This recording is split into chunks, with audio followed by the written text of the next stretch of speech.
ओम जय जय जय नमोस्तु नमोस्तु नमोस्तु नमो रहन्ताणं नमो सिद्धाणं नमो आयर्याणं नमो वज्रायाणं नमो रोगे सब्रसाणं नमः समय साराय स्वानुभूत्या चकासते चित्स्वभावाय भावाय सर्वभावान्तरच्छिदे मोक्षमार्गस्य नेतारं भेतारं कर्मभ्रूवृतां ज्ञातारं विश्वतत्त्वानां वन्दे तद्गुणलब्धये नमः श्रीवर्धमानाय निर्धूतकलिलात्मने सालोकानां त्रिलोकानां यद्विद्यादर्पणाय ते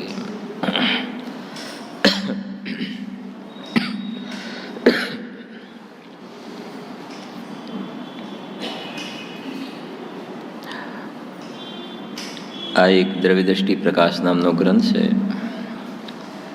જેમાં પૂજ્ય સોગાની સાહેબના બોલનું સંકલન કરેલ છે. એમાં છેલ્લે 146થી 49 બોલનો સ્વાધ્યાય થયો હતો, એનો પાઠ કરીએ છીએ. 146. અમને તો સુખ પીવાની અધિકતા રહે છે, જાણવાની નહીં, અને ખરેખર વિકલ્પથી જાણીએ છીએ તે તો સાચું જાણવું જ નથી. બરાબર છે ને?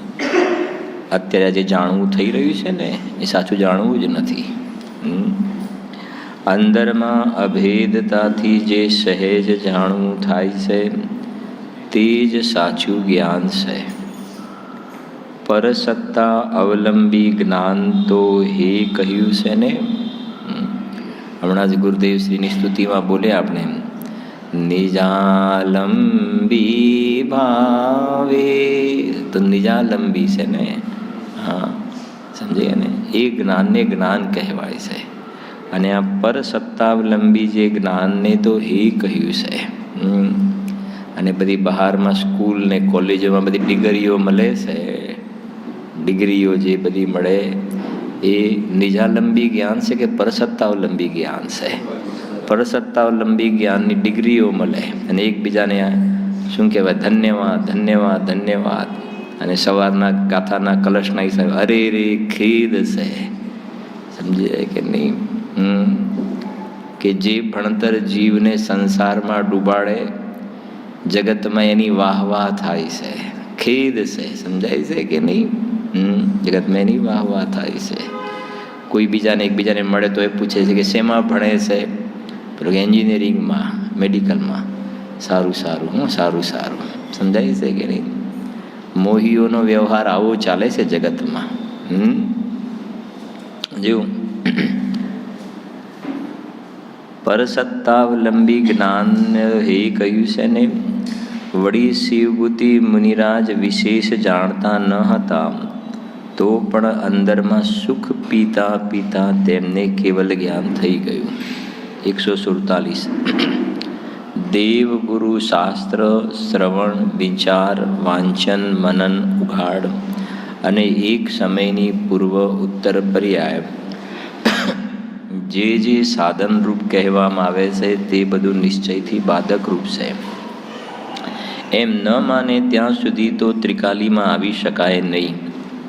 વળી ઉપર ઉપરથી બાધકરૂપ કહે અને અંદરમાં સાધનરૂપ માનતા રહે તો ત્યાં જ ઝુકાવ રહ્યા કરશે. ત્રિકાલીમાં આવી શકશે નહીં. 148. પહેલાં તો આ વાત નક્કી કરી લ્યો કે સાંભળવાથી જ્ઞાન થતું નથી. ગજબ વાત છે ને? સામાન્યથી એટલે સામાન્ય સ્વભાવના આશ્રયથી જ્ઞાન થશે. પછી સાંભળવાનો વિકલ્પ ઉઠે તો પણ તેમાં ખેદ થવો જોઈએ. જુઓ, સાંભળવાનો વિકલ્પ ઉઠે એમાં પણ ખેદ. સમજાય? જીનવાણી સાંભળવાનું એમાં એ ખેદ થાય છે. હું તો વર્તમાનમાં જ પરિપૂર્ણ છું. વર્તમાનથી જ મારે કાંઈ કરવું નથી. કૃતકૃત્ય છું હું તો. હું સમયસાર, મારું નામ સમયસાર એમને થોડું છે કારણ સમયસાર. વર્તમાનમાં કૃતકૃત્ય છું. પરિણામમાં પુરુષાર્થ સહેજ થાય છે. કરું એ તો આકુળતા છે, એ તો બોજો છે. આ ભેદ વિજ્ઞાનનો જે પુરુષાર્થ છે એમાં પણ બોજો નથી હોતો, સહેજ હોય છે. 149. અહીં તો પરિણામ માત્રને વ્યવહાર કહે છે. મોક્ષ અને મોક્ષ માર્ગ બધો વ્યવહાર છે. હું તો અક્રિય ધ્રુવ તત્વ છું, પરિણામ માત્રથી ભિન્ન છું. હવે આજે આગળ 150. પોતાનું સુખ જોયું નથી, તેથી કોની સાથે મેળવે કે આ દેવ ગુરુ આશ્રિત વૃત્તિ પણ દુઃખ છે એમ જાણે. તેથી અજ્ઞાનીએ એકાંત દુઃખને એકાંત સુખ માની લીધું છે. સમજી ગયા ને? આ દેવ ગુરુ આશ્રિત વૃત્તિ પણ દુઃખ છે. અત્યારે આ જીનવાણી સાંભળવાની વૃત્તિ જે છે ને, વૃત્તિ એટલે આ બાજુનું પરિલક્ષ, એ પર્યાય જે ઉઠી છે એ પર્યાયમાં દુઃખ છે. કેમ? કેમ કે સાચું સુખ જોયું નથી. સમજાય છે કે નહીં? આપણે ક્યારેક એના માટે એક્ઝામ્પલ પણ આપીએ છીએ, સાંભળ્યું પણ હશે તમે. જેમ કહેવાય ને, મુંબઈની જેને આફૂસ કેરી ખાધી હોય, બરાબર છે ને, અને પછી એને આ પેલી બદામ કેરી એનો રસ ખવડાવવામાં આવે તો નહીં ભાવે ને, સમજજો, નહીં ભાવે. એક વાત. હવે બીજી વાત, જેને મુંબઈની કેરી ચાખી જ નથી અને પહેલીથી બદામ જ ખાઈ છે, બદામનો રસ, તો હવે એને સમજાય છે ને, આ એક એવું છે કે મુંબઈની ખાધી છે ને કે ભાઈ મને નહીં અને પેલું કહે છે કે આવા દો.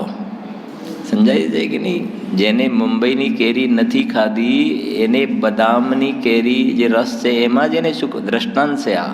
બાકી તો પેલામાંય નથી ને પેલામાંય નથી. પણ સમજાવું કેવી રીતે? સમજાય છે કે નહીં? એટલે એને તો એમાં જ સુખ લાગે છે. એમ મુંબઈની કેરીની જગ્યાએ આ આત્માના આશ્રય સમ્યક દ્રષ્ટિ જ્ઞાની જીવો અતિન્દ્રિય આનંદના સુખને વેદે છે ને, સુખને વેદે છે. એટલા માટે એમને જીનવાણી સાંભળવાની જે વૃત્તિ ઉઠે, ભગવાનની પૂજા ભક્તિના પણ પરિણામ વિકલ્પ ઉઠે, એ પણ દુઃખ લાગે છે. દુઃખ લાગે છે. કેમ? કેમ કે આત્માના આશ્રય નિરાકુળ સુખનું વેદન પ્રગટ થયું છે, જ્ઞાનધારા ચાલે પણ છે, એટલે પેલું દુઃખરૂપ વેદાય.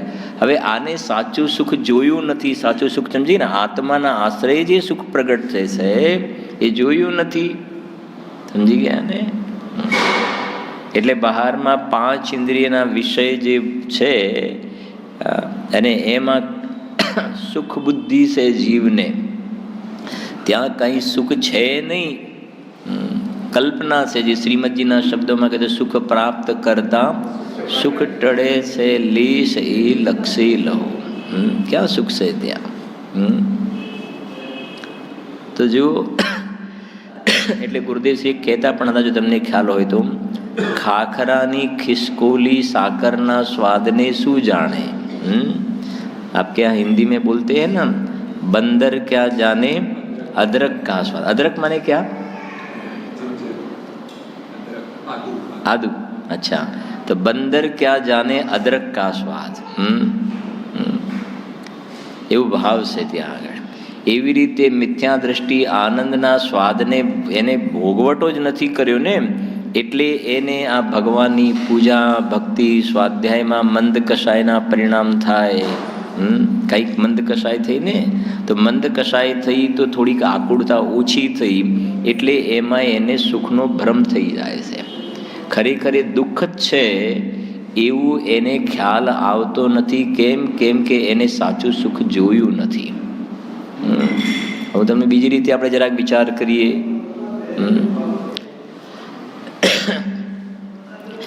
કે આજે લખ્યું છે ને, દેવ ગુરુ આશ્રિત વૃત્તિ, એ કયું તત્વ છે? બોલો, દેવ ગુરુ આશ્રિત વૃત્તિ તત્વ કયું છે? આશ્રવ તત્વ છે. એ જીવ તત્વ ક્યાં છે? એ જ્ઞાયક તત્વ ક્યાં છે? અને આશ્રવ દુઃખકાર ગને રે, આશ્રવ તો દુઃખદાયક તત્વ છે. અને આ આશ્રવ દુઃખદાયક કોને વેદાય છે? કે જેને આત્માના આશ્રય લીધો છે એને આ દુઃખદાયક વેદાય છે. એટલે એક ભજનમાં આવે છે ને, જબ નિજ આત્મ અનુભવ આવે તબ ઓર કછુ ના સુહાવે. જબ નિજ આત્મ અનુભવ આવે, અનુભવ આવે એટલે એ સુખનું વેદન થાય. તબ ઓર કછુ ના સુહાવે. રસ નિરસ હો જાત તત્ક્ષીણમ અચ્છ વિષય નહીં ભાવે. શું કહ્યું? રસ નિરસ હો, જે પહેલા જે વિષયોનો રસ હતો એ રસ શું થઈ ગયો? રસ નિરસ હો જાત, રસ નિરસ થઈ ગયો તત્ક્ષણ. હવે સમજો, એ બહારનો રસ નિરસ થઈ ગયો, એ સર્વથા નિરસ નથી થઈ ગયો. શું કહ્યું? સર્વથા નિરસ નહીં, એ બહારનો જે વિષયોનો રસ હતો એ ત્યાંથી નિરસ થઈ ગયો, ત્યાંથી નિરસ થયો. પણ આત્માના આશ્રયે તો અતિન્દ્રિય આનંદનો રસ એમને શું થઈ રહ્યો છે?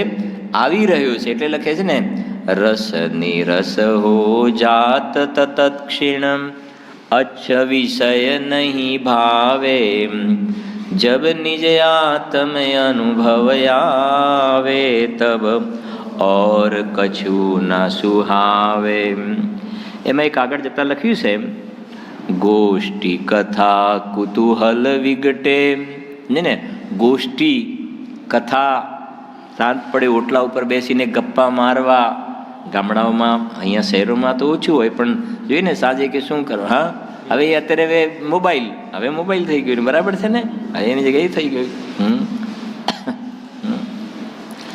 ગોષ્ઠી કથા કુતૂહલ વિગટે. ગોષ્ઠી કથા કુતૂહલ વિગટે, મન પક્ષી મર જાવે. એ બાજુનું મન હવે નીકળી ગયું. અને છેલ્લે બહુ સરસ લખ્યું એમને, જ્ઞાનાનંદ સુધારસ ઉમગે. અંદરથી જ્ઞાન અને આનંદની શું થઈ? ભરતી આવી. ઘટ અંતર ન સમાવે. ભાગ છંદ એસે અનુભવ કો હાથ જોરી સિર નાવે. ભાગચંદજી આવા આત્માના આશ્રય જે જ્ઞાન અને આનંદ જે પ્રગટ્યો છે, એવો જે અનુભવને અમે હાથ જોડીને નમસ્કાર કરીએ છીએ. એ વીતરાગ વિજ્ઞાન દશા પ્રગટ થઈને અમે એને નમસ્કાર કરીએ છીએ. કેમ કે મંગલમય મંગલકરણ વીતરાગ એ કહે છે. જુઓ, આ દેવગુરુ, ફરી વાંચો જરા, બોલજો. પોતાનું સુખ જોયું નથી, તેથી કોની સાથે મેળવે કે આ દેવ ગુરુ આશ્રિત વૃત્તિ પણ દુઃખ છે એમ જાણે. તેથી અજ્ઞાનીએ એકાંત દુઃખને એકાંત સુખ માની લીધું છે. છે દુઃખી અને કેમ છો? મજામાં. સમજાય છે કે નહીં? અને તો બહુ મોટો વિસ્તાર છે આનો. વિષયોમાં જે વ્યાપાર કરતો હોય અને કે મજામાં, તો કે શક્ય જ નથી. તું વિષયોમાં વ્યાપાર કરતો હોય ને કે મજામાં, કે શક્ય જ નથી. મજામાં કેવી રીતે હોઈ શકે? જો તું મજામાં હોય, સુખી હોય, તો વિષયોમાં વ્યાપાર જ ના કરતો જોવામાં આવે. તું વિષયોમાં વ્યાપાર કરે છે ને પાછો કહે છે કે મજામાં છીએ, તો કેવી રીતે મજામાં હોય? હા, સમજાય છે કે નહીં? આ સવારના જેવી વાત કરી, રોજ કહીએ છે ને, આ દારૂડીઓ દારૂ પીવે ને કે કેમ કે મજામાં. એટલે તું દારૂ પીવે છે અને મજામાં ક્યાંથી હોય? સમજાય છે કે નહીં? મજામાં થોડો હોય તું. હા, જો 151 હવે, વસ્તુ સ્વરૂપ જેવું છે તેવું છે, તો પછી અપેક્ષા લગાડીને ઢીલું થોડું થઈ શકે છે. સમજાય છે ને? વસ્તુ સ્વરૂપ જેવું છે એવું છે કે થોડું ઢીલું કરો. કે શું ઢીલું કરીએ? બોલો. કે જો વાત એમ છે કે આશ્રવ બે પ્રકારના છે, પુણ્ય આશ્રવ ને પાપ આશ્રવ. પુણ્ય આશ્રવ ને બેમાંથી બંધનું કારણ કયું? બે બંધનું કારણ છે. તો કે થોડું ઢીલું કરો, થોડુંક ઢીલું કરો કે પાપ આશ્રવ જે છે ને એ તો બંધનું કારણ, પણ પુણ્ય આશ્રવ જે છે એ બધું છોડી દઈએ તો વ્યવહાર કરતાં કરતાં મોક્ષ. આ પુણ્ય આશ્રવ વ્યવહાર કે વ્યવહાર કરતાં કરતાં મોક્ષ થાય એવું કંઈક રાખો થોડુંક. પણ એ કહે છે વસ્તુનું સ્વરૂપ એવું છે નહીં ને, કેવી રીતે રાખીએ? વસ્તુનું સ્વરૂપ નથી. કેમ કે તું જે કહે છે કે આ શુભ ભાવ એને તમે મોક્ષનું કારણ કહો.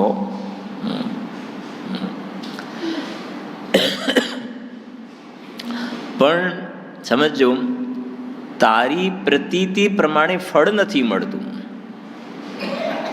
તું જેવું સાધન કરે એવું ફળ મળે છે. તું એમ કહે કે નહીં ભાઈ આપણે એવું કર્મ કરો કે અશુભ ભાવ તો સંસારનું કારણ પણ શુભ ભાવ તો મોક્ષનું કારણ, એવું રાખીએ આપણે. પણ તું માને એથી મોક્ષનું કારણ થોડું થઈ જાય. ટોડરમલજી એના માટે દ્રષ્ટાંત સરસ આપ્યું કે પોતાની પ્રતીતિ પ્રમાણે ફળ નથી મળતું, પણ જેવું સાધન કરે તેવું ફળ મળે છે. સાધન તો તું શુભ ભાવનું કરે છે અને શુભ ભાવ બંધનું કારણ છે, તો બંધ જ થશે ને. એના માટે દ્રષ્ટાંત આપ્યું એમને એક કે જેમ કોઈ વ્યક્તિ સાકરનું સેવન કરે છે, સાકર, અને અંદરમાં એમ માને છે, પ્રતીતિ શબ્દ વાપર્યો છે, એમ માને છે કે હું અમૃતનું સેવન કરું છું. મોઢામાં શું છે? સાકર. અને એમ માને છે કે હું અમૃતનું સેવન કરું છું. તો મને તમે જવાબ આપો કે અમૃતનો સ્વાદ આવે કે સાકરનો સ્વાદ આવે? કેમ સાકરનો સ્વાદ આવે? મોઢામાં શું છે? સેવન તો સાકરનું કર્યું છે અને માને કે નહીં હું અમૃતનું સેવન. પણ ભલા માણસ, અમૃતનો સ્વાદ ના આવે. એમ તું સેવન શુભરાગનું કરે છે, જે બંધનું કારણ છે. સેવન શુભરાગનું, અને કે નહીં નહીં પણ કે એને મોક્ષનું કારણ, મોક્ષ થાય. તો તું માનવાથી કાંઈ એ મોક્ષનું કારણ થઈ જાય નહીં. ત્યાં સુધી ગુરુદેવ કહ્યું કે જે ભાવથી તીર્થંકર નામ કર્મની પ્રકૃતિનો બંધ થાય એ ભાવ પણ અપરાધ ભાવ છે, ઝેર છે, વિષકુંભ છે. આગળની ગાથામાં આવી રહી છે આપણે સવારના પ્રકરણમાં. પ્રતિક્રમણનો ભાવ પણ વિષકુંભ છે. સમજાય છે કે નહીં? એ કહે છે જો અપેક્ષા શું લગાવવાની? હવે એક દ્રવ્ય બીજા દ્રવ્યનું કરતું નથી તો વસ્તુ સ્વરૂપ છે કે એક દ્રવ્ય બીજા દ્રવ્યનું નથી કરતું તો નથી કરતું. પછી એમાં અપેક્ષા લગાવો લઈએ ને તો પછી અપેક્ષા લગાડીને ઢીલું થોડું થઈ શકે. ભાઈ આ હાથ જે ઊંચો થાય, આ થાય છે ને, એને આત્મા ન કરે ન જ કરે, આનું પરિણામ સ્વતંત્ર છે. પણ પછી કે એક કામ કરો, આપણે નિશ્ચયથી તો ના કરે પણ વ્યવહારથી તો કરે કે ના કરે. અપેક્ષા લગાડે થોડું ઢીલું કરો. વ્યવહારથી કરે કે ના કરે હાથ ઊંચો? જે રોટલી બને, રોટલી નિશ્ચયથી તો બાઈ રોટલી ના બનાવે. વ્યવહારથી બનાવે કે ના બનાવે? બોલો. નિશ્ચયથી ના બનાવે, વ્યવહારથી બનાવે કે ના બનાવે? હા, સમજાય છે ને? અરે કહેશે નિશ્ચય અને વ્યવહાર જે છે ને એ તો એનું જે પ્રેઝન્ટેશન કરવામાં આવે છે, જે કાર્ય થયું ને એનું જે નિરૂપણ પ્રેઝન્ટેશન કરવામાં આવે છે એમાં નિશ્ચય વ્યવહાર લાગે છે. જે ક્રિયા થઈ, રોટલી બનવાની ક્રિયા થઈ એ થઈ. હવે જે રોટલી બનવાની ક્રિયા થઈ એમાં એનું પ્રેઝન્ટેશન તમે કહે કે લોટથી રોટલી બની એ નિશ્ચયનું કથન છે. અને એ વખતે સહચરમાં કુંભાર હતો તો કુંભારે રોટલી બનાવી, એ કથન વ્યવહારનું કથન છે. તો કથનમાં નિશ્ચય વ્યવહાર લાગે છે. પણ તું પછી એમ કહે કે ના નિશ્ચયથી તો રોટલી ના બનાવે, પણ નિશ્ચયથી બાઈ રોટલી ના બનાવે પણ વ્યવહારથી તો બાઈ રોટલી બનાવે. એવું નથી. ના નિશ્ચયથી બનાવે છે ના વ્યવહારથી બનાવે છે. નિશ્ચયથી ના બનાવે પણ વ્યવહારથી બનાવે એમ માનવું એનું નામ મિથ્યા દર્શન છે. એ મિથ્યા દર્શન છે. હા લગી અપેક્ષા લગાડો ને ઢીલું કરી દો. પણ શું અપેક્ષા લગાડવાની? હવે એક દ્રવ્ય બીજા દ્રવ્યને કરે જ નહીં, અડે જ નહીં, તો પછી નહીં પણ વ્યવહારથી તો કરે ને. વ્યવહારથી કરે. શું વ્યવહારથી કરે? એ તો કથનની પદ્ધતિ છે. નિશ્ચયથી તો ના કરે પણ થોડું ઢીલું કરો. કેવી રીતે ઢીલું કરાય? સમજાય છે કે નહીં? હા એટલે વસ્તુ સ્વરૂપ જેવું છે તેવું છે. આત્માના આશ્રય સમ્યક દર્શનથી લઈને કેવલ જ્ઞાન થાય, આવું વસ્તુનું સ્વરૂપ છે. ભૂતાર્થના આશ્રય સમ્યક દર્શન થાય. હવે આ ભગવાન આત્માના આશ્રય સમ્યક દર્શન થાય વસ્તુનું સ્વરૂપ છે. હવે કોઈ કહે કે નહીં, એની જગ્યાએ આપણે એવું રાખો કે દેવશાસ્ત્ર ગુરુની શ્રદ્ધાથી પણ સમ્યક દર્શન થાય, નવ તત્વનો વિચાર કરો તો સમ્યક દર્શન થાય. તો કે એ વાત જ નથી, વસ્તુનું સ્વરૂપ જ નથી એવું. આત્માના આશ્રય સમ્યક દર્શન થાય, એમાં શું ઢીલું કરવાનું? એમાં ઢીલું થાય જ નહીં. ગુરુદેવના શબ્દોમાં કહીએ, હીરાના વ્યાપારમાં નમતું ના જોખાય. શું કહ્યું? આપણે એક્ઝામ્પલ આપીએ છીએ ને, જેમ આપણે એ રસ્તામાં શાક માર્કેટ આવે છે, શાક લીધું પહેલાં 500 ગ્રામ સમજો ટિંડોરા લીધા આપણે, અને પેલો શાકવાળો નમતું જ આપે ને, આમ થોડુંક આ બાજુ 2-4 ટિંડોરા બધા આપે ને. પાછળ જ્વેલર્સની દુકાન, ત્યાં ગયા અને કંઈ લેવાનું તો ઓર્નામેન્ટ એ લઈ લીધા, આભૂષણ આપણે દાગીના. પછી પેલો તોલતો હતો કે ભાઈ કંઈક નમતું આપજે, તું નમતું આપજે. અને પેલો કે નહીં સાહેબ, આમાં તો પેલો શું કે બધું બંધ કરી દે, અને પેલી કેબિન હોય છે ને કાચની, કેમ પેલો પંખાની હવા પણ ના ચાલે ત્યાં, તો એટલે બંધ કરીને તોલે ને. પછી આપણે એમ કહીએ કે તારા કરતાં તો પેલો શાકવાળો સારો, એને કેટલું નમતું આપ્યું, અને તું આટલું બધું, ફરી વખત તારી દુકાને આવવા માટે વિચાર કરવો પડશે, એવું કોઈ કહે છે? તો પેલું કે સાહેબ જુઓ, એ શાકવાળો ઊભો છે ને, એ પણ મારો નાનો ભાઈ જ છે, મારા કાકાનો છોકરો છે. સમજાય છે કે નહીં? પણ એને શાકની દુકાન છે. હું પહેલાં શાકની દુકાન હતી મારે, પહેલાં આપતો હતો આ રીતે, પણ હવે આ શાકની નહીં સોનીની દુકાન છે. સમજી ગયા કે નહીં? આમાં નમતું ના જોખાય. સમજાય છે કે નહીં? એમ અહીંયા કે છે વસ્તુનું સ્વરૂપ જેવું છે એવું છે, એમાં નમતું ના જોખાય. કે નિશ્ચયથી એ થાય ને વ્યવહારથી એ થાય, પુણ્યથી એ ધર્મ થાય ને આત્માના આશ્રય પણ ધર્મ થાય, એવું કહે છે નમતું ન જોખાય. સત્રડાર ગાથા, સાધ્યની સિદ્ધિની આ જ રીતે ઉપપત્તિ છે, અન્યથા અનુપપત્તિ છે. આજે માનો, કાલે માનો, ચાહે અનંત કાળ બાદ માનો. વસ્તુનું સ્વરૂપ જ આવી રીતે છે. ભૂતકાળમાં જેટલા પણ સિદ્ધ થયા ને, એ આત્માનો આશ્રય લઈને થયા છે. વર્તમાનમાં થઈ રહ્યા છે, ભવિષ્યમાં થશે એ પણ શુદ્ધાત્માનો આશ્રય લઈને થઈ રહ્યા છે. સમજાય છે કે નહીં? વસ્તુનું છે. એમાં ઢીલું કરો કે ઢીલું, આ તો પંચમ કાળ છે, ભરત ક્ષેત્ર છે, વિધિ ક્ષેત્રની વાત અલગ છે, ચોથા કાળની વાત અલગ છે. વસ્તુના સ્વરૂપમાં કાળ કે ક્ષેત્રનો કોઈ સંબંધ છે જ નહીં ભાઈ. અનેકાંતનું સ્વરૂપ જેમ છે એમ સમજવું છે. આ તો પછી અનેકાંતમાં શું ઘટે કરે છે કે શરીરની ક્રિયાથી એ થાય અને આત્માના આશ્રય થાય. 50% નિમિત્તના ને 50% ઉપાદાનના, 50% શરીરના ને 50% આત્માના, એમ કરીને આપણું અનેકાંત ધર્મ છે. અનેકાંત ધર્મ છે. અરે એ અનેકાંત મિથ્યા અનેકાંત કહેવાય, સમ્યક અનેકાંત ના કહેવાય. અનેકાંતના 2 ભેદ છે, મિથ્યા અને સમ્યક અનેકાંત. નય પણ એ પ્રમાણે સમ્યક નય અને મિથ્યા નય, એવી રીતે છે. જો 152 સ્વદ્રવ્યમાં એકત્વ કર્યા વિના, સ્વદ્રવ્યમાં એકત્વ કર્યા વિના રાગથી અને શરીરથી ભિન્નતા થઈ શકતી નથી. ભલે ભિન્ન છે એમ કહે અને પોતાના દ્રવ્યમાં એકત્વ થતાં સહજ જ ભિન્નતા થઈ જાય છે. વિકલ્પ ઉઠાવવો પડતો નથી, સહજ જ ભિન્નતા રહે છે. જો શું કહે છે? 2 તરફથી વાત લખી છે.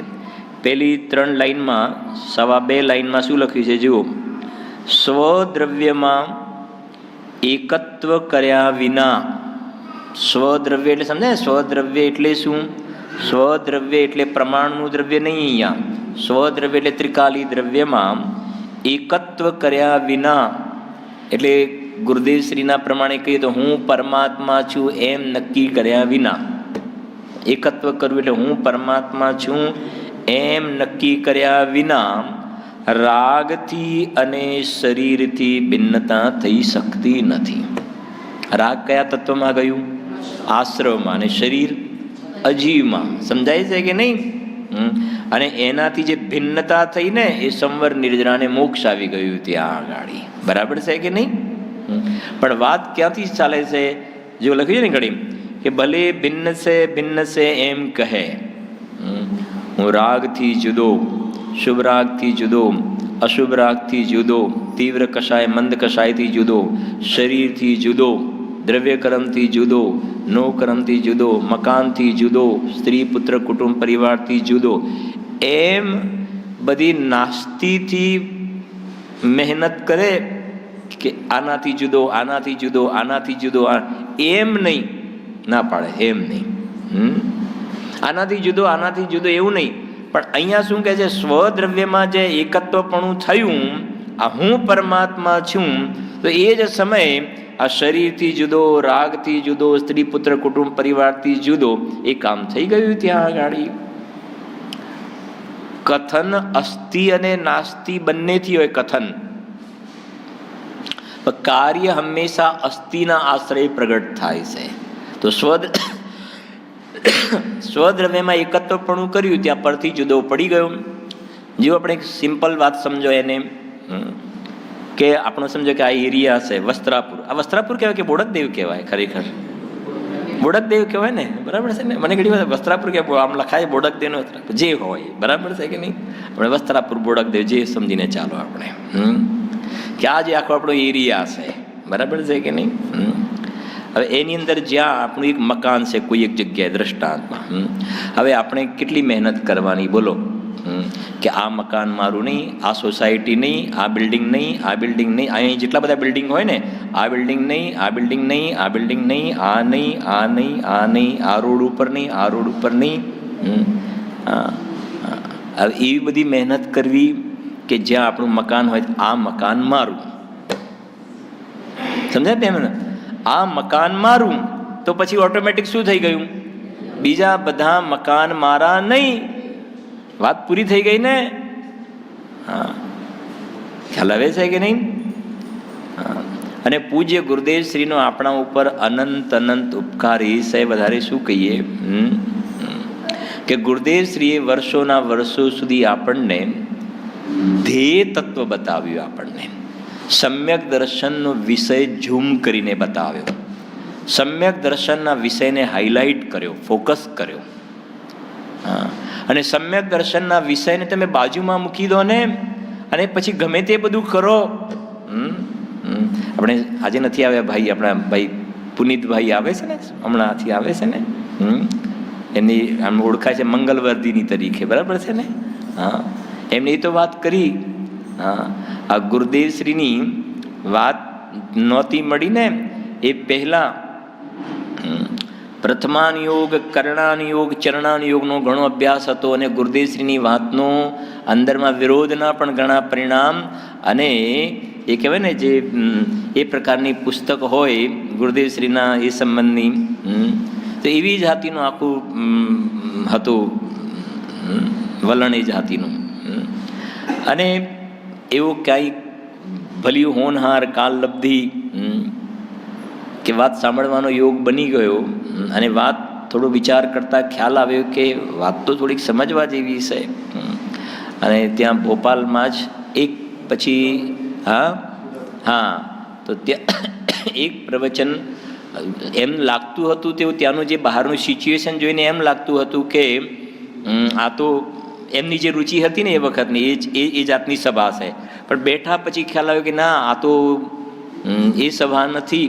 પણ 1 કલાક જ્યાં ધ્યાનથી સાંભળ્યું ત્યારે અંદરમાં હૃદય કપાટ ખુલી ગયા કે અરે આ તો વાત જ બહુ. અને પછી ગુરુદેવશ્રીની વાતનો જે જાતનો વિરોધને પરિણામ હતા ને, જે બધું વાત એક એક વસ્તુ જોઈ તો કે આમાં તો ક્યાંય વિરોધ કરવા જેવું તો કશું છે જ નહીં, આ તો વાતો બધી પરમ સત્ય છે. સમજાય છે કે નહીં?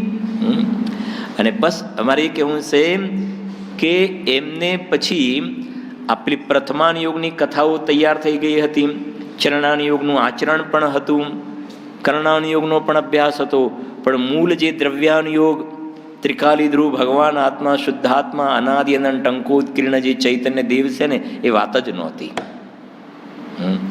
અને પછી જ્યાં આ વાત મળી ગઈ ને કે અપરિણામ માત્રથી ભિન્ન ભગવાન આત્મા એ સમ્યક દર્શનનો વિષય છે, તો આમ કહેવાય ને કેવું મન મયુર નાચી ઉઠે ને, રોમાંચ ઉલ્લસિત થઈ જાય.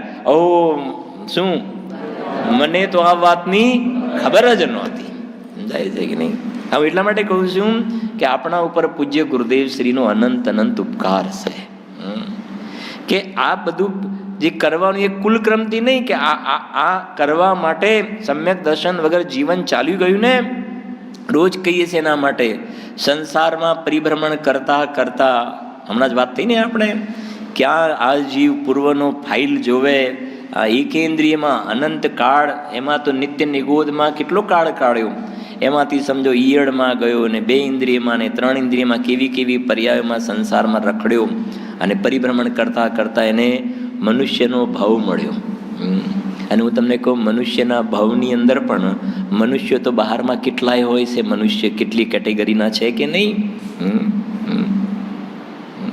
અને એમાં તમે પેલી બાજુ જુઓ તો જે એવા મનુષ્ય છે કે એકબીજાના કહેવાય ને હિંસા કરે ને, પેલું શું કહેવાય ઇસ્લામી શું કહેવાય છે, પેલું કહેવાય છે ને, હવે એકબીજાના આમ કહેવાય ને માથા એ કરી નાખે, અને પછી માથા એ કરીને પછી એને ફૂટબોલની જેમ એની સાથે રમે, એવી જાતિની અંદરમાં ક્રૂરતા. સમજાય છે કે નહીં? આજે આપણે વિચાર કરીએ તો આપણે એ કુળમાં જન્મ્યા છીએ કે જ્યાં, મેં એટલા માટે થોડી કહી ને કે અન્ય તો નોનવેજ માંસાહાર વગેરે કહેવાય ને, મનુષ્ય થયા પણ એ જાતિનું ખાનપાન હોય.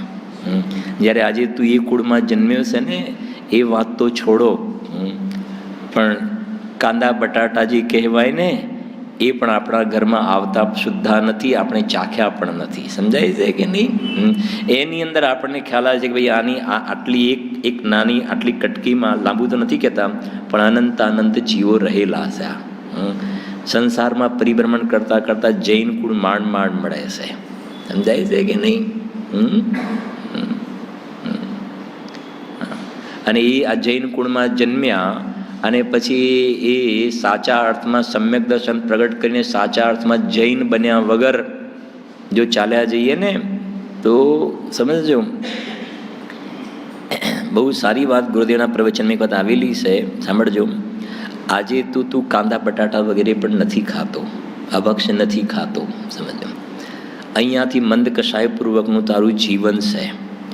તું ગયો દેવ પર્યાયમાં, સમ્યક દર્શન ના કર્યું, તે જીવન તે મંદ કષાય વાળું રાખ્યું, દેવ પર્યાયમાં ગયો પણ ખરો, પણ સમ્યક દર્શન ના કર્યું, મોટી ભૂલ કરી દીધી તે. કેમ? હવે સાંભળજો. દેવ પર્યાયમાં ગયો ને, અને ત્યાં પછી ભોગ વિલાસમાં જીવન તારું પૂરું થઈ ગયું, અને સમજો ત્યાંથી આવીને તું કાગડો થઈ ગયો, ગીધ થઈ ગયો. સમજાય છે ને? વાઘ થઈ ગયો, સિંહ થઈ ગયો. હવે થઈ ગયો તું ગીધ થઈ ગયો, કાગડો થઈ ગયો. હવે શું કરે છે કે કોઈની ડેડ બોડી પડેલી છે ને, સમજો, ડેડ બોડી પડેલી છે, અને તું પછી ત્યાં આવીને ચાંચો મારે છે. આ ગુરુદેવના પ્રવચનમાં આવે છે, ચાંચ મારે છે, અને શું ખાય છે? માંસ ખાય છે. એના એક ભાવ પહેલાની ફાઇલ જોવામાં આવે ને, તો તું કાંદા બટાટા નહોતો ખાતો, રાત્રિ ભોજન નહોતો કરતો. એવું એવા કુળમાં તારો જન્મ થયો હતો ને તારું જીવન એવું હતું. અને સમ્યક દર્શન ના પ્રાપ્ત કર્યું ને તો ગયો તો ખરો, પણ પાછો આવ્યો તો આવી પર્યાયમાં આવ્યો કે તું એવા બધા પદાર્થોનું સેવન કરવા લાગી ગયો. સમજાય છે કે નહીં? એટલે આ સોગાનીજી સાહેબે જે કામ કરી લીધું ને, બીજા થોડા કડક શબ્દોમાં કહીએ, આ તો સામે દ્રવ્યદ્રષ્ટિ પ્રકાશ છે ને, એટલે વાત પણ એવી મૂકવી પણ પડશે. કહું તમને જરાક, અહીંયા તો આ શાસનમાં તો એ કહે છે કે કાંદા બટેટા અભક્ષ છે, એ તો બહુ દૂરની વાત છે. અહીંયા તો એ કહ્યું છે રાગ અભક્ષ છે. શું કહ્યું? રાગ. રાગ રાગ એટલે ખબર પડે છે કે નહીં? આ ગાવાનો રાગ ને, અલગ અલગ પ્રકારના રાગ એ નહીં, હા, અલગ અલગ પ્રકારના નથી હોતા રાગ, ચોપાઈ ને શું કહે દોહા ને શાર્દુલ વિક્રીડ, એ રાગ નહીં. આ જીનવાણી સાંભળવાનો રાગ, સમજાય છે કે નહીં? કુટુંબ પરિવારનો રાગ, દીકરા દીકરીનો રાગ, મકાનનો રાગ, એ રાગ અભક્ષ છે. પાઠ આવે છે ને પાલપોત કે કશાકમાં આવે છે ને, અભક્ષનો પાઠ આવે છે ને. હા, અભક્ષ. તો ખરું અભક્ષ તો આ છે. અને સોગાનીજી સાહેબને આ તો ગુરુદેવની દેશના મળી. જ્ઞાન અને રાગ, જ્ઞાન અને રાગ બે જુદા છે. સમજાય છે કે નહીં? રાગ અને જ્ઞાન જુદા છે. જેમ કહેવાય ને રસ્તામાં જતા કે આ નોનવેજ દુકાન છે તો આપણે જઈશું એ બાજુ? નહીં જઈએ ને. એમાં રાગની દુકાન ઉપર જવાય કે ના જવાય? સમજાય છે કે નહીં? મારો કહેવાનો ભાવ પકડાય છે? આ નોનવેજની છે ત્યાં ના જવા ભાઈ, આપણે જૈન છીએ, આપણાથી ત્યાં ના જવાય. તો આ રાગ સમજી ગયા ને? તો તું તો રાગની દુકાન ઉપર જ ઊભો છે. સમજી ગયા કે નહીં? અધ્યાત્મની શૈલી તો આવી છે. ખ્યાલ આવે છે ને? જો છે તો ઘણા બધા પડખા એના અલગ અલગ રીતના. જેમ સમજો કે ઘણા પેલા જૂના મંદિરો અલગ અલગ જગ્યાએ હોય ને, વચ્ચે તો વિતરાગી ભગવાન હોય અને બાજુના બે ગોખલા હોય, એમાં હોય છે ને રાગી દેવી દેવતા પણ મૂકેલા હોય છે કે નહીં?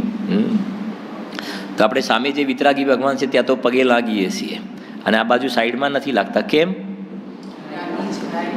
કેમ? રાગી છે એટલે નથી લાગતા. બરાબર છે કે રાગી છે નથી લાગતા? સમજી ગયા ને? હવે એમ અંદરમાં ત્રિકાલી ધ્રુવ ભગવાન આત્મા ચૈતન્ય દેવ, અને પર્યાયમાં રાગ દ્વેષ થાય છે ગોખલામાં બાજુમાં. સમજી ગયા ને? હા હા, ખ્યાલ આવે કે ના? જેમ મંદિરમાં બાજુમાં ગોખલામાં કુદેવાદી હોય એની પૂજા નથી કરતા, કેમ કે રાગી છે. હા, તું રાગી દેવી દેવતાની પૂજા નથી કરતો પણ રાગની પૂજા તો કરે છે ને. સમજે? રાગની પૂજા કરે છે. તું સરવાળી વાત તો ત્યાં ને ત્યાં આવીને ઊભો થઈ ગયો. તો રાગની પૂજા કરે. અંદરમાં પોતાનો ચૈતન્ય દેવ જે છે ને એની તો તું વિરાધના કરે છે. નહીં પછી કે અમારે તો અમે તો આને પૂજીએ છીએ ને આને પૂજીએ છીએ. વચ્ચે સામે ભગવાન છે એમને ને બાજુના ગોખલામાં છે એમને પૂજીએ છીએ. અમે વસ્ત્ર પહેરેલા જે કાંઈ ઢીલા ઠપકા એને પણ પૂજીએ છીએ. અમારે શું કહેવાય? સામ્ય ભાવ. હા હા, એમ કહે છે કે ભગવાન આત્મા પણ પૂજ્ય અને આ રાગ પણ પૂજ્ય. તો કહે છે કે એવું હોય જ નહીં. એમ થોડું હોય? પેલું જીવ તત્વ છે, ગાયક તત્વ છે ને આ તો આશ્રવ તત્વ છે. બેનો મેળ ક્યાંથી થાય? હા, જો એટલે કહે છે જો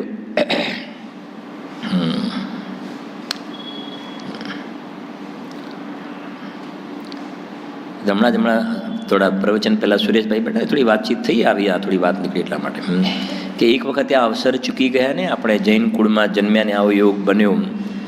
પછી આપણે કહીએ કે બીજી એકેન્દ્રિય બે ઇન્દ્રિયમાં ક્યાંક અવતાર થઈ ગયો તો પછી પાછા ક્યારે કે સોરી કહીએ, ભૂલ થઈ ગઈ. એક વખત ફરી અમે પાછા, પછી બીજી વખત નહીં જઈએ, એક વખત પાછા બોલાવી લો તો સોરી ભૂલ થઈ ગઈ.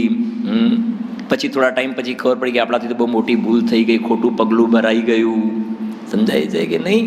હા હા, તમે જાઓ પછી ત્યાં. હા, અને એકેન્દ્રિય આદિમાં ગયા પછી તું પાછો ફરી ક્યારે આવે તો શાંત ચિત્તથી તમે વિચાર કરજો. આમાં સોરી વાળી પદ્ધતિ નથી. છે નહીં, જાઓ ત્યાં ગાડી. હા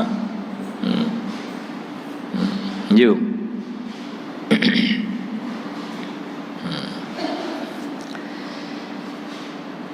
અને હવે સાંભળજો બાજુ. અને પોતાના દ્રવ્યમાં એકત્વ થતા, ફરી વાંચું છું આખું બોલજો. સ્વદ્રવ્યમાં એકત્વ કર્યા વિના રાગથી અને શરીરથી ભિન્નતા થઈ શકતી નથી. ભલે ભિન્ન ભિન્ન છે એમ કહે, બોલતો તો થઈ ગયો તું, બોલતા તો આવડી ગયું તને. સમજાય છે કે નહીં? બોલતા આવડી ગયું, વાંચતા આવડી ગયું, સમજાવતા આવડી ગયું. બધા બહુ બધા માણસો સાંભળે એટલે પોતે સંતુષ્ટ પણ થઈ ગયો કે ઘણા બધા માણસો મારું સાંભળે છે. અત્યારે પેલું ચાલે છે ને યુટ્યુબ પર, આટલી લાઈક મળીને, અરે ભલા માણસ, ખ્યાલ આવે છે કે નહીં? આટલા મારા ફોલોવર છે, તું ક્યાં રોકાઈ ગયો? સમજાય છે કે નહીં? તારે કરવાનું શું હતું ને? વાંચ્યું હતું ને ટોટલમાં જે સમ્યક જ્ઞાનના પ્રકરણમાં. સમ્યક જ્ઞાન, હા વાંચ્યું હતું ને? હા, શાસ્ત્રમાં સમ્યક જ્ઞાન માટે શાસ્ત્ર અભ્યાસથી સમ્યક જ્ઞાન થવું કહે છે, તેથી શાસ્ત્ર અભ્યાસમાં તત્પર રહે છે. અને ત્યાં પણ મૂળ પ્રયોજન નથી સમજતો. અને ઘણા બધા માણસ સાંભળે અને આટલા મારા આમ છે ને આમ છે એમાં સંતુષ્ટ થઈ જાય છે. હા, ગુરુદેવ તો ખૂબ કહે છે અષ્ટપાવમાં, હા, કે એમ લખ્યું ત્યાં આ જનરંજનમાં રોકાઈ ગયો. જનરંજન જેમ બહારમાં પણ સર્કસવાળા અને નાટકવાળા શું કરે છે?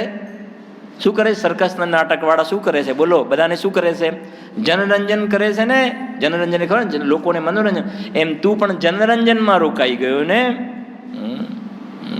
કે બધા મારી વાત સાંભળીને બહુ બધા ખુશ થઈ ગયા. આટલા બધા શું કહ્યું, મને આટલી લાઈક મળે છે. પછી તું બીજાની લાઈક પણ જોતો થઈ જાય કે એમની ઓછી મળી ને મને વધારે મળી. વાત તો સરવાળે તું ક્યાં રોકાઈ ગયો ને, ભૂલ પડી ગઈ ને તારી. હા, ખ્યાલ આવે છે ને. અને એક બાજુ આપણા વિતરાગી સંતો જુઓ, લોકેશનાથી દૂર રહે એવી જગ્યાએ ચાલ્યા જાય ને કે ગિરી ગુફામાં ક્યાં ચાલ્યા ગયા ખબર જ નથી, અમને ખબર જ નથી. શ્રીમદજી કહે વધુ પડતા પરિચય ના થવું, આત્માના પરિચય થવું. માર્ગ તો એવો છે.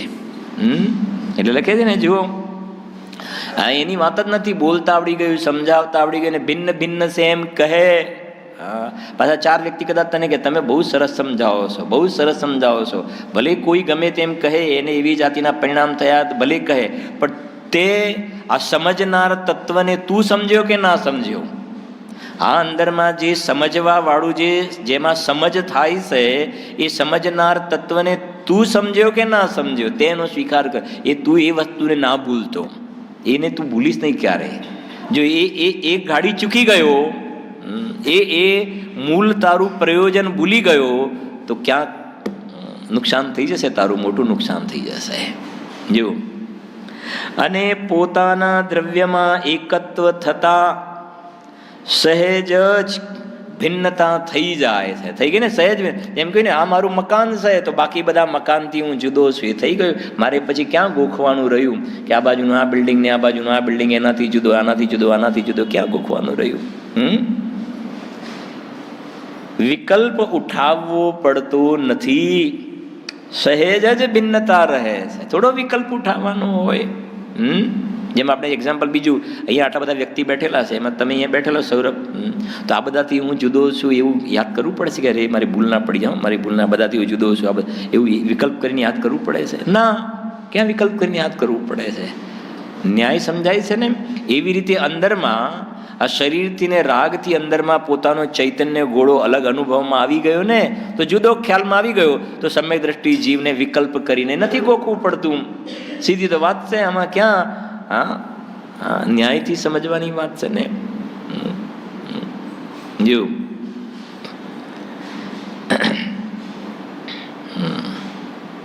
મેં તમને કહી દીધું કે અમારે ઓફિસમાં મારે જ્યારે જોબ હતી ને, ત્યારે વર્ષો નોકરી કરી, પણ ક્યારેય કોઈની સાથે આવી જાતિનો ચર્ચા વગેરેનો, મતલબ એવી જાતિનો, કેમ કે આપણે ઘણી વાર થાય કે આજુ જૈનોને જ આપણી આ વાત સમજવી અઘરી પડે છે. ખ્યાલ આવે છે કે નહીં? હા, સમજાય છે કે નહીં? અને સામેવાળા ગુરુદેવ કહેતા કે સામેવાળાની અંદરમાં ખૂબ ગરજ હોય ત્યારે આ વાત મૂકવી. તો અમારા ઓફિસમાં એક ક્લાર્ક હતા, એ નાની ઉંમરમાં એમને હાર્ટ એટેક આવી ગયો ને દેહ છૂટી ગયો હતો. તો પછી સ્ટાફમાં બધાને ખ્યાલ તો હોય ને કે ભાઈ એમનું આ પ્રકારે વાંચન ને જાવું ને આવું તેવું ને. તો પછી મને કહ્યું કે તમે આપણે એક બધા જે અમારા શું કહે ચૈતન્યાર્થી નહીં પણ તાલીમાર્થી અમારે છોકરાઓ કહેવાય, જે બધા ભણતા હોય ને છોકરાઓ, ટ્રેનિંગ સ્કિલ લેબર તૈયાર થાય ને 10th 12th પછી ના આવે, તો એ બધા તાલીમાર્થી સ્ટાફ, અને કે આપણે એક તમે થોડુંક સંબોધન કરજો, સ્પીચ આપજો 15-20 મિનિટ, બરાબર છે કે નહીં? તો મેં કીધું ઠીક છે, બરાબર. એવો પ્રસંગ હતો એટલે મેં કીધું વાંધો નહીં. પછી 20-25 મિનિટ મારે જ્યારે બોલવાનું હતું, અને છોકરાઓ બધા હતા, અને મારે શું ત્યાં બધા છોકરાઓ આજુબાજુના ગામડામાંથી પણ બધા મોટે ભાગે આવતા હોય, કેમ કે જે ડિગ્રી એન્જિનિયરિંગ પછી ડિપ્લોમા એનાથી લેવલ નીચું આવે, અને ડિપ્લોમાથી લેવલ નીચે આઈટીઆઈનું આવે, આઈટીઆઈનું.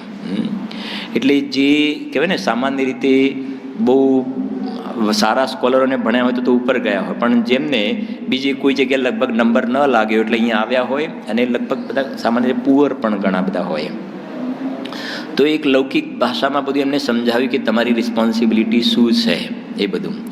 અને પછી આપણી આખી આ તત્વની વાત પણ આખી જુદી રીતે જ્યારે મૂકીને કે જેમ મેં કહ્યું, તમે આજુબાજુના ગામડામાંથી અહીં આવો છો, તો આવો છો અને જાઓ છો તો રોજ તમારે જે ટ્રેનમાં કે બસમાં એટલા પૈસા ખર્ચીને આવો છો, એમને એમ તો આવવા મળતું નથી, રોજ પૈસા ખર્ચવા પડે છે આવવા માટે. એના ઉપરથી થોડી વાત લીધી હતી કે એવી રીતે આ તમને મનુષ્ય ભાવ મળ્યો છે. આ મનુષ્યનો ભાવ પણ એમને એમ નથી મળ્યો. પૂર્વે તમે એવા પુણ્ય કર્યા છે, જેમ અહીંયા આવવા માટે તમારે રોજ 10 રૂપિયા ખર્ચીને આવો છો ને, એવી રીતે આ મનુષ્ય ભાવમાં આવ્યા છો તો એટલું પુણ્ય તમે તમારું જમા હતું માટે મનુષ્ય ભાવમાં આવ્યા છો. પછી વ્યસન વગેરે પણ બધા સેવન કરતા હોય ને, તો થોડુંક પ્રકરણ આ બધું આપણી સાથે બધું લીધું હતું. મારે ખાલી એટલું કહેવું છે કે પૂરું થયા પછી બધા મળે ને તો કે જેમ પેલું કહેવાય ને, પેલું એક સર્વર હોય, એક સર્વર હોય એની સાથે બધા કોમ્પ્યુટર જોડાયેલા હોય ને, બધા કોમ્પ્યુટર સર્વર, એટલે એમ કહેતા કે તમે જે બોલતા હતા ને એ વખતે બધા બિલકુલ મંત્રમુગ્ધ થઈને એકાગ્ર ચિત્તે બધા વાત સાંભળી રહ્યા હતા. મારે ખાલી જુદું કહેવું છે કે શા માટે બિલકુલ ધ્યાનથી સાંભળતા હતા બધા. કેમ કે આ વાત એવી છે કે અહીંયા સમજો જેટલા પણ બેઠેલા છે ને, તમારી વાત ચાલે છે. આ તમારી વાત, આ તમારી, આ તમે ભગવાન બનો એની વાત ચાલે છે. તમે ભગવાન બનો, તમે ભગવાન બનો એની વાત. હવે જેટલા પણ બેઠા હોય બધાને જ્યારે એમ કહેવામાં આવે કે તમે ભગવાન બની શકો છો, તમારામાં ભગવાન બનવાની શક્તિ છે, તો જેટલા પણ સાંભળશે તો એને એમ થાય આ તો મને ભગવાન બનવાની વાતો કહી રહ્યા છે, મને ભગવાન બનવાની, હું ઇલેક્ટ્રિશિયન, વેલ્ડર, ટર્નર થવું એ નહીં, પણ હું ભગવાન બની શકું એવી મારામાં ટેલેન્ટ છે. પછી મને જે કહ્યું કે તમારી વાત બધા બિલકુલ જાણે, અને મારે ખાલી એટલે કહેવું છે કે કોઈ પણ વ્યક્તિ બહારમાં જગતમાં તમે આ વાત મૂકશો ને તો એને કેમ ગમે છે, શા માટે એને ગમે છે? એટલા માટે કે આ જે વાત જે કહી રહ્યા છે એમાં અમને તો કોઈ લેવા દેવા કશી છે જ નહીં, આ તો મારા કલ્યાણની વાત કરે છે. અને આ છે આપણા ઉપર ગુરુદેવશ્રીનો ઉપકાર. હા, જીવો. અને પોતાના દ્રવ્યમાં એકત્વ થતાં સહેજ જ ભિન્નતા થઈ જાય છે, વિકલ્પ ઉઠાવવો પડતો નથી, સહેજ જ ભિન્નતા રહે છે. આગળ 153. અધિક ગુણીનું બહુમાન કરવું કે નહીં? બોલો. આ બહારમાં બધાના નથી હોતા કે ભાઈ અભિનંદન સમારોહ રાખવામાં આવે ને, બધાને એમનો સન્માન સમારોહ રાખવામાં આવે, તો અધિક ગુણીનું બહુમાન કરવું કે ના કરવું? બોલો. કે તમે આટલા વર્ષો સુધી સમાજને સેવા આપી છે તો તમારું બહુમાન કરવાનું છે. તો સમાધાન બહુ સરસ છે. જો અધિક ગુણીનું બહુમાન કરવું કે નહીં, તો ઉત્તર અભિપ્રાય તો બીજાનું બહુમાન કરવાનો હોય જ નહીં. બોલો. અભિપ્રાય અંદરમાં શલ્ય, બીજાનું બહુમાન કરવાનો અભિપ્રાય હોય નહીં. અને થોડું સીધી વાતને જોડીએ ને કે ખરેખર તો અભિપ્રાયમાં તો અનાદિકાળથી મેં મારું પોતાનું બહુમાન નથી કર્યું. અભિપ્રાયમાં તો સ્વયં પોતે પોતાનું બહુમાન કરવાનો અભિપ્રાય હોવો જોઈએ. કે શું બહુમાન? કેવી રીતે સમજો? બહુમાનનું વિરોધી અપમાન. હું પરમાત્મા છું એવું બહુમાન ના કર્યું, એની જગ્યાએ હું મનુષ્ય છું, હું બિઝનેસમેન છું, હું ડૉક્ટર છું, હું એન્જિનિયર છું, હું પુરુષ છું, હું સ્ત્રી છું, એ બહુમાન કર્યું કે અપમાન કર્યું? અપમાન કર્યું, બહુમાન ક્યાં કર્યું? એટલે અભિપ્રાય તો સ્વયં પોતાનું બહુમાન કરવાનો હોવો જોઈએ, બીજાનું નહીં. જો અભિપ્રાય તો બીજાનું બહુમાન કરવાનો હોય જ નહીં. આખી વાતો જ બધી અલગ પ્રકારની છે આ. હા, અને સાંભળજો, ખેંચાણના કારણે બહુમાન આવી જાય તો તેને દીનતા માનવી જોઈએ, તેનો પણ ખેદ હોવો જોઈએ. સમજાય છે કે નહીં? કદાચ અસંખ્યથી જીવની પરિણતિ છે, અંદરમાં પોતાના સ્વભાવનું બહુમાન કર્યું ને, અને કદાચ એવો ખેંચાણ આવી જાય, એવો રાગ આવી જાય, પણ અંદરમાં તો એના પ્રત્યે પણ શું છે? ખેદ છે કે અરે હું ક્યાં બહારમાં આવી ગયો, ક્યાં રોકાઈ ગયો. એ છે. આગળ જો સામેથી પાછા એમ ને કે મારું માન સન્માનનો પ્રોગ્રામ રાખજો, તો બહુ દૂર થઈ ગયું. સમજાય છે કે નહીં? હા. 154. દેવ ગુરુના પ્રત્યે જે મચક થાય છે, મચક એટલે દેવ ગુરુના પ્રત્યે જે મચક એટલે એ બાજુનું જે વલણ થાય છે તે પણ નપુંસકતા છે. સમજી ગયા ને? ધર્મની પ્રજા ઉત્પન્ન થતી નથી. સાંભળજો, દેવ ગુરુના પ્રત્યે જે મચક થાય છે તે પણ નપુંસકતા છે, અને અભિપ્રાયમાં મચક હોય તો તે અનંતી નપુંસકતા છે. બેમાં અંતર ખ્યાલ આવે છે, બેમાં અંતર સ્વરૂપ ખ્યાલ આવે છે. જુઓ, બીજા નંબરમાં જે લખ્યું છે ને, અભિપ્રાયમાં મચક હોય, આવી એ વાત છે મિથ્યા દ્રષ્ટિને. કેવી રીતે કે મિથ્યા દ્રષ્ટિ જીવને દેવશાસ્ત્ર ગુરુની ભક્તિનો રાગ આવ્યો, મચક રાગ આવ્યો. એ રાગ આવ્યો ને, એ રાગનો પણ રાગ હોય છે. એ અભિપ્રાયની અંદરની ભૂલ, રાગનો રાગ. અને સમ્યક દ્રષ્ટિ જીવ છે એને દેવશાસ્ત્ર ગુરુની ભક્તિનો રાગ આવ્યો, પણ એ જે રાગ આવ્યો ને એમાં એને ખેદ વર્તે છે કે આ પણ બંધનું કારણ છે. એટલે સમ્યક દ્રષ્ટિ જીવને જેટલો રાગ આવ્યો એટલી નપુંસકતા, પણ રાગનો રાગ નથી એટલે અનંતી નપુંસકતા નથી. અંતર સમજાય છે કે નહીં બંનેમાં? જુઓ, સાંભળો. ગુરુદેવ શ્રીને કુંદકુંદ આચાર્ય દેવ, તો એ કુંદકુંદ આચાર્ય દેવને સમયસાર લખવાનો ભાવ આવ્યો.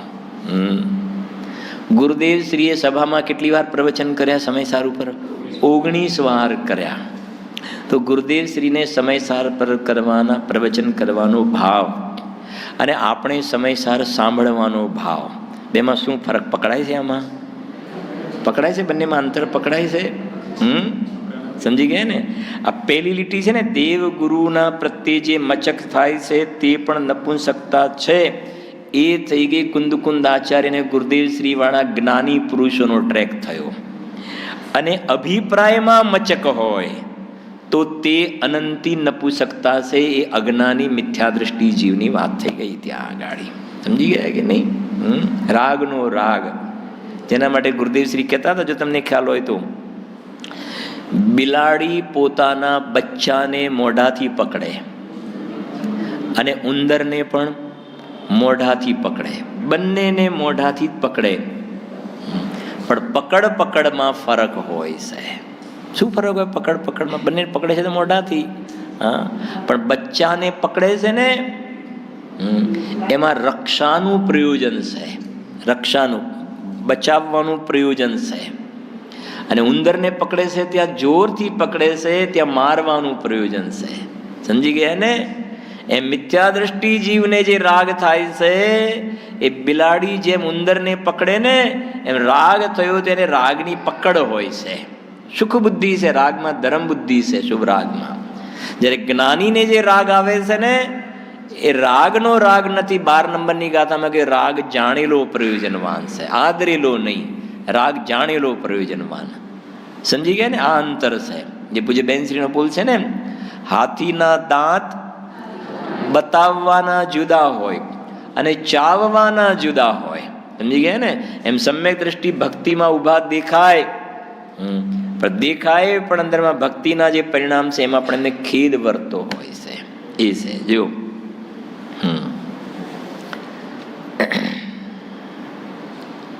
155 શાસ્ત્રમાં મુનિરાજના માટે એમ કહ્યું છે કે બીજા મુનિરાજ બીમાર હોય તો વૈયાવૃત્ત કરવી. આપણી હવે સમયસારમાં નિયમસારમાં ગાથા આવે છે નિર્યાપકાચાર્યની. હવે આના પછીની ગાથા જ છે તરત જ.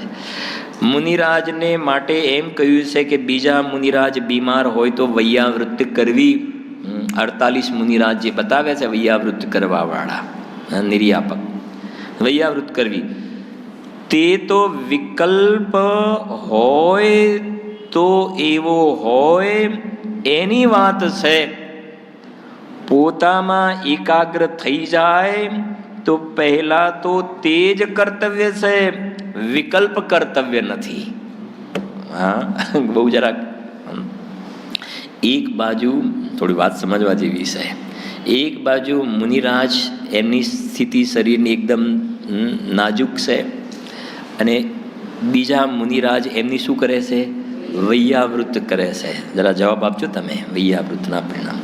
હવે એ જે બીજા મુનિરાજ એમની જે વૈયાવૃત કરે છે, એમને એક તો વૈયાવૃતના પરિણામ છે, અને પાછા અંદરમાં જવાના પણ પરિણામ છે.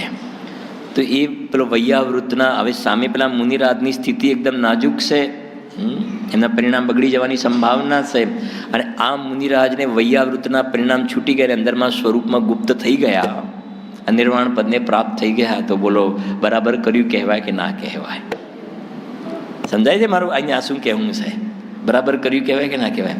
હા, પેલા મુનિરાજ જે છે, જેમની સ્થિતિ શરીરની એકદમ એવી થઈ ગઈ છે, જેમને વૈયાવૃતની ત્યાં જરૂરિયાત છે, હવે એ કામ છોડીને તમે તો અંદર સ્વરૂપમાં લીન થઈ ગયા ને તમે તો કેવલ જ્ઞાન લઈ લીધું. હા, બોલો, જગતમાં એને શું કહેવાય? કે અરે એવું કે જગત આ એંગલને સ્વીકારવા જલ્દી તૈયાર નહીં થાય. અહીંયા કહે છે, જો બે તુલના, શાસ્ત્રમાં મુનિરાજના માટે એમ કહ્યું છે કે બીજા મુનિરાજ બીમાર હોય તો વૈયાવૃત કરવી. તે તો વિકલ્પ હોય તો એવો હોય એની વાત છે. વિકલ્પ આવે તો આવે, પણ એ ના આવે અને અંદરમાં નિર્વિકલ્પ થઈ જાય તો વાત ખતમ થઈ ગઈ ને. પણ જો વિકલ્પ આવે, આવો આવે બરાબર, વિકલ્પ આવે તો સમજાય છે ને? વૈયાવૃતનો વિકલ્પ આવે તો ભલે આવે, પણ ન આવે તો નિર્વિકલ્પ થઈ જાય. તો વિકલ્પ અને નિર્વિકલ્પ બેમાં શું શ્રેષ્ઠ છે? નિર્વિકલ્પ એ કહે છે. જો આવશે હવે આગળના પ્રવચનમાં એ જ આવે છે. ઉત્તમાર્થ પ્રતિક્રમણ, વ્યવહાર ઉત્તમાર્થ અને નિશ્ચય ઉત્તમાર્થ પ્રતિક્રમણ. હા, પોતામાં એકાગ્ર થઈ જાય તો પહેલા તો તે જ કર્તવ્ય છે, વિકલ્પ કર્તવ્ય નથી. વાહ, 156. વંચાય છે બધાને 156? હા, વંચાય છે 156? હા, શું લખ્યું છે? અધિક પુણ્ય, હા, એ વિષ્ટાનો મોટો ઢગલો છે. શું કહી દીધું?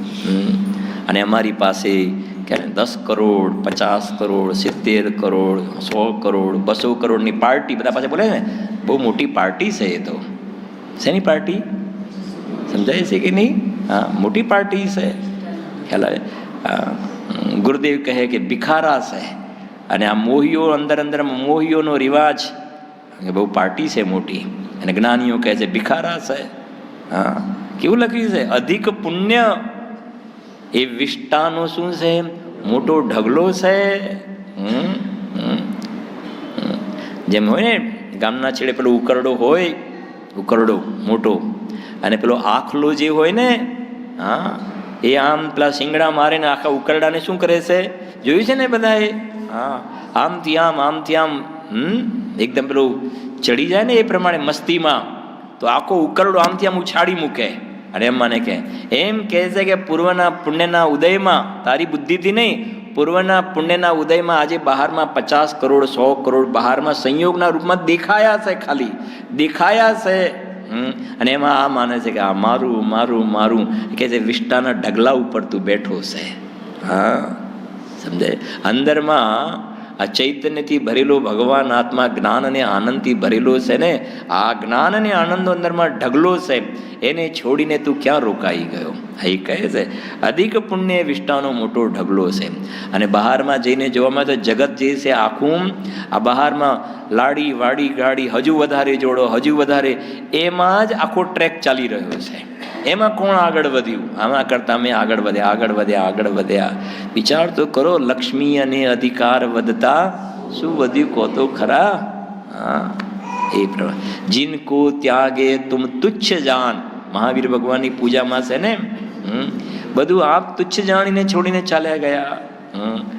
સકલ જગત તે એઠવત, સમજી ગયા ને?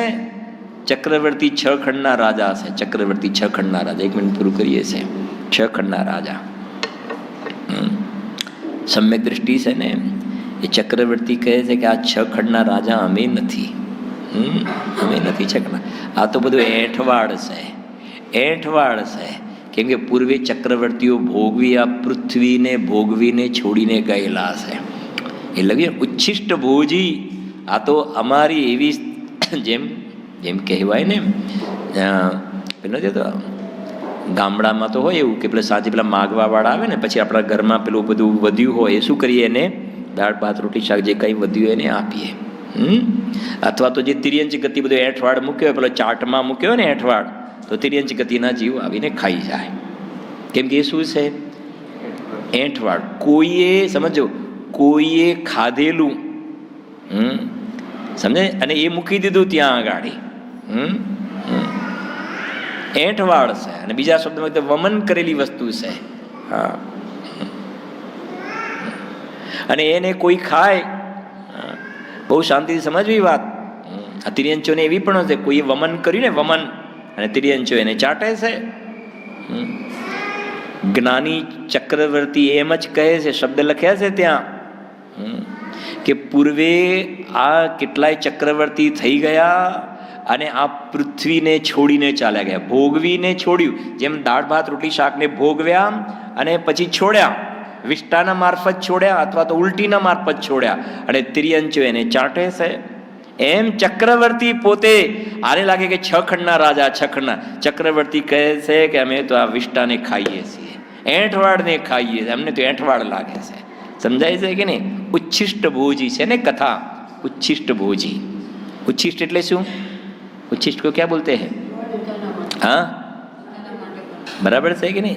नहीं उद्दिष्ट नहीं, उच्छिष्ट. उद्दिष्ट नहीं, उच्छिष्ट माने एठवाड, એનો વમન કરેલો પદાર્થ એ છે. એટલે લખે છે અધિક પુણ્ય વિષ્ટાનો મોટો ઢગલો છે. હવે